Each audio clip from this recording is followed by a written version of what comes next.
बेटा सह लो थोड़ा, ये बारिश जल्दी रुक जाएगी। काश माँ के पास इतना जोर होता कि तुमको किसी अच्छे घर में छुपा देती। माँ, ठंड लग रही है, भूख भी लगी है। बेचैन रानो पड़ोसियों के पास गई। कबूतर, तोता और उल्लू दादा गोरी कौवी के घरों के पास गईं। भाई, मेरे बच्चों पर तरस खाओ, कुछ तिनके दे दो, बरसात में उनका बुरा हाल हो रहा है। मैं भी अपना छोटा सा घर बना लूंगी। रानो, हमारे पास पहले ही कम है। ये तिनके हमने महीनों मेहनत करके जुटाए हैं। तू तो हमेशा आखिरी वक्त पर भीख मांगने चली आती है। नहीं भाई, भीख नहीं मांग रही, सिर्फ मदद चाह रही हूँ। बच्चों की हालत देखकर मेरा कलेजा फटता है। देख रानो, हर किसी को अपना घर खुद बनाना पड़ता है। तूने पहले से क्यों इंतजाम नहीं किया? अब मुझे मत परेशान कर। रानो की आंखों में आंसू भर आए। वो चुपचाप वहाँ से चली गई। इसके बाद वो तोते के घर पहुँची। तोते का घर रंगीन फूलों और तिनकों से सजा था। उसके परिवार के पास सब कुछ था। तोता भाई, जरा मेरी मदद करो, कुछ तिनके दे दो, मेरे बच्चों की जान पर बनी है। अरे रानो, तू हर बार यही राग अलापती है। हम सब ने मेहनत की है, तू क्यों नहीं करती? दिन भर बस दूसरों से उम्मीद लगाए रहती है। मैंने कोशिश की थी भाई, मगर तूफान ने सब उड़ा दिया। बच्चों को बचाने के लिए खुद भीग गई। अब तेरे सामने हाथ फैलाया है। तू बस बहाने बनाती है। मेहनत करने वाले को ही फल मिलता है। जा, हमें तेरा बोझ मत बना। तोते की बातें रानो को भीतर तक चुभ गई। वो सिर झुकाकर आगे बढ़ गई। अब वो जंगल के सबसे समझदार माने जाने वाले उल्लू दादा के घर पहुंची। दिल में उम्मीद थी कि शायद वे कुछ मदद करेंगे। उल्लू दादा, आप तो सबसे बड़े और समझदार हैं। मेरे बच्चों को बचा लीजिए, थोड़ा सा तिनका दे दीजिए। मैं बस उन्हें ठंड से बचाना चाहती हूँ। रानो, मैंने तुझे कई बार समझाया है कि वक्त रहते तैयारी करनी चाहिए। ये बरसात तो हर साल आती है। अगर तू समय पर घर बना लेती तो आज यूँ दर दर न भटकती।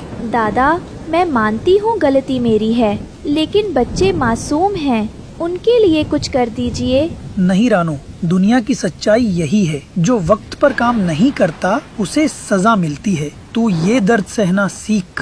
रानो के पंख भारी हो गए। उसने सोचा था दादा रहम करेंगे, पर वहाँ भी ठुकरा दी गई। थकी टूटी हुई रानो अब आखिरी उम्मीद लेकर गोरी कोवी के घर पहुँची। गोरी कोवी के घर में रोशनी थी। गोरी बहन, मेरे बच्चों पर दया करो, बस कुछ तिनके दे दो। मैंने तो अब सब दरवाजे खटखटा लिए। अगर तू मदद कर देगी तो मेरे बच्चे बच जाएंगे। अरे वाह, आ गई मैडम, बंद करो ये रोना धोना। नहीं बहन, इस बार मामला बहुत अलग है। बच्चों की जान पर बनी है। जा रानो, अपने बच्चों के साथ कहीं छुप जा।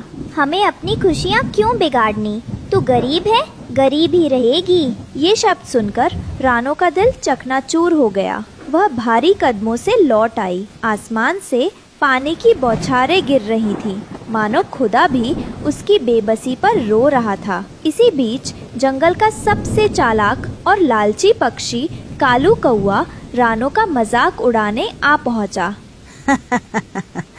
अरे रानो, तेरे तो हाल बुरे हैं। बच्चे ठंड से मर ही जाएंगे। एक काम कर, मेरे लिए थोड़ा दाना चुगलाया कर। मैं तुझे अपने घोंसले में बैठने दूंगा। कालू, तू मेरे दुख का मजाक मत उड़ा। भगवान देख रहा है सब। अगले दिन रानो जंगल में अकेली भटक रही थी।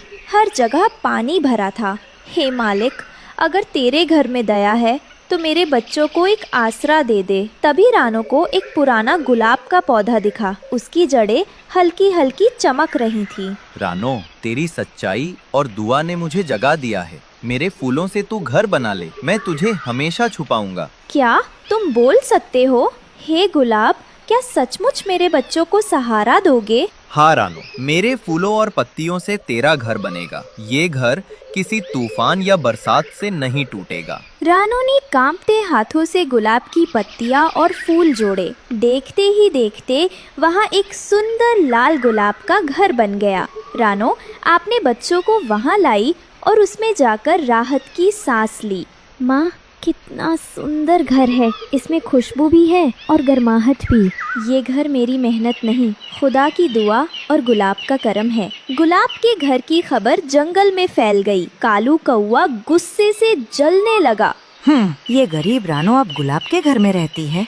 सब उसे इज्जत दे रहे हैं। ये बर्दाश्त नहीं होगा। ये घर तो मेरा होना चाहिए। एक रात कालू कौवा चुपके से गुलाब के घर के पास आया और कांटों को तोड़ने लगा। लेकिन जैसे ही उसने हाथ लगाया, गुलाब के कांटे चुभ गए और उसके पंख से खून निकल पड़ा। आह, ये कांटे! ये घर तो किसी किले से कम नहीं। रानो ने सब देखा मगर उसने बदला नहीं लिया। हे भगवान, इसे भी सही राह दिखा दे। मेरे बच्चों को अब डर से दूर रख। धीरे धीरे बाकी पक्षी भी रानो के पास आने लगे। उन्हें एहसास हुआ कि असली अमीरी सोने चांदी में नहीं बल्कि सच्चाई और दुआओं में है। रानो बहन, हमने तुझे अकेला छोड़ा पर तू नेक निकली। हमें माफ कर दो। भाई बहन, जब इंसान टूटा होता है तभी असली रिश्ते याद आते हैं। मैं सब भूल गई। आओ इस गुलाब के घर में सब मिलकर रहें। कालू कौवा अकेला रह गया। उसकी चालाकी उसे और गिराती रही। जंगल ने उसे ठुकरा दिया। काश मैं भी नेक बन जाता तो आज सब मेरा साथ देते। सच्चाई और सब्र का फल हमेशा मीठा होता है। मेरे बच्चों, याद रखना, भगवान देर करता है पर अंधेर नहीं। और इस तरह रानो चिड़िया का गुलाब का घर जंगल में उम्मीद, प्यार और दुआओं का घर बन गया।